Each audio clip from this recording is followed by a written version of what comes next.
All right, Big Ed. For people that don't know why it's called, in the championship year is called Festivus, could you clue everybody in into how Festivus started? Well, obviously, if you were here that season, Coach Billick, the team hadn't been to a playoffs, so he banned the word playoffs. And then I think I was shopping at a FedEx Kinko, and a guy approached me about making a T-shirt, and he said, "Since Coach can't let you say playoffs, we should do something with Festivus."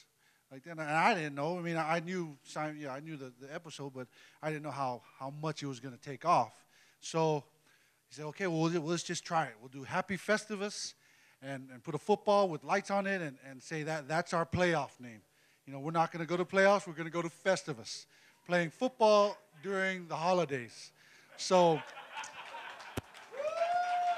Michael McCrary, member of that key team, were you guys the greatest defense ever? Oh, hands down. Hands down. I mean, you know, you have people that come up and they try to say that the 85 Bears or, you know, similar in style, and but there's no comparison because 85, their offense scored, averaged 35 points a game, and we had trouble putting some points on. We didn't put near as many points on, so it put our defense in a situation where we never knew whether the team was going to run or pass.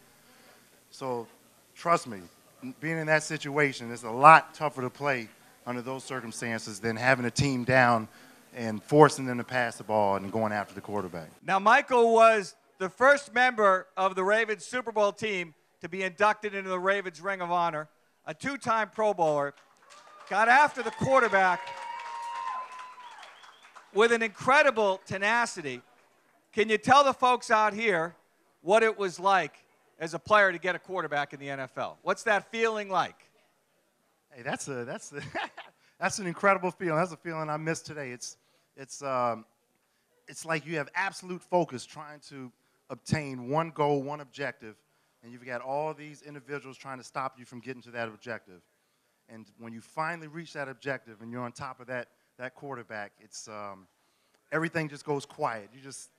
It's like the moment of truth, and it's something that I loved feeling. That's why I was trying to get as many sacks as I could. It's a great feeling. It really is. Ladies and gentlemen, Michael McCrary.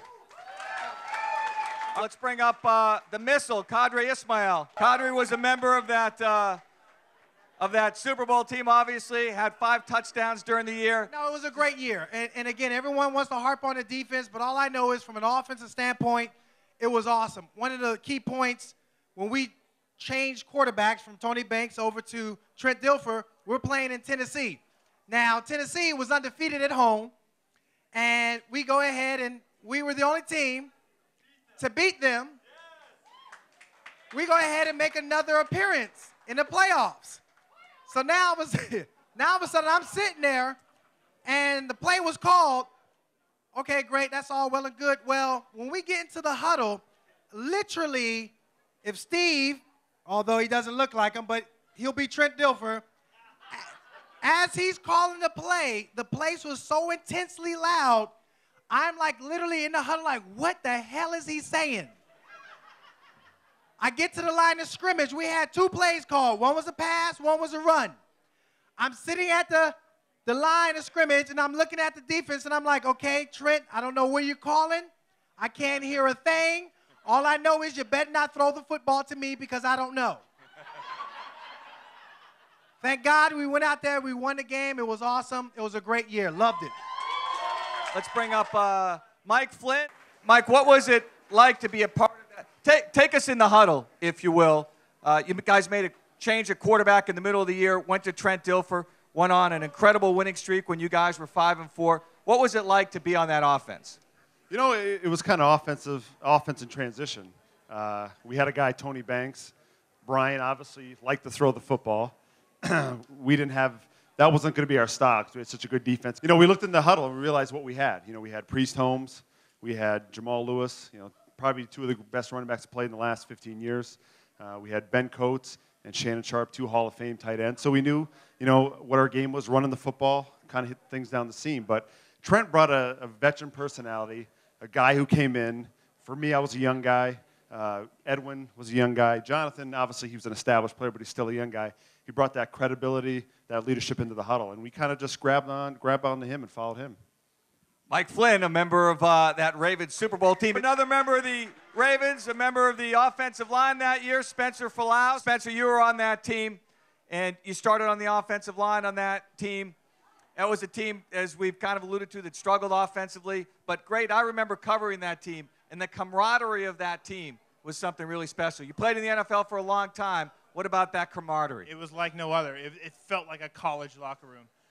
It's hard to imagine, like, our O-line hanging out with DBs and linebackers, because sometimes it just doesn't happen. But we were really close. We hung out. We went to dinner. It was just a real tight bunch, and I knew it was something special when we built that in camp, and that's what this team is doing out there in Westminster. They're coming together. The Burks, you know, they're getting to know these guys, and I think they're going to be a great team, and this is where it starts. The punter of that Ravens Super Bowl team, Kyle Richardson.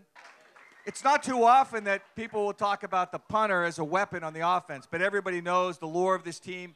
5 games without scoring a touchdown. What about your role on that team, in all seriousness, being a punter during a stretch where the team wasn't scoring and they needed you to pin teams back?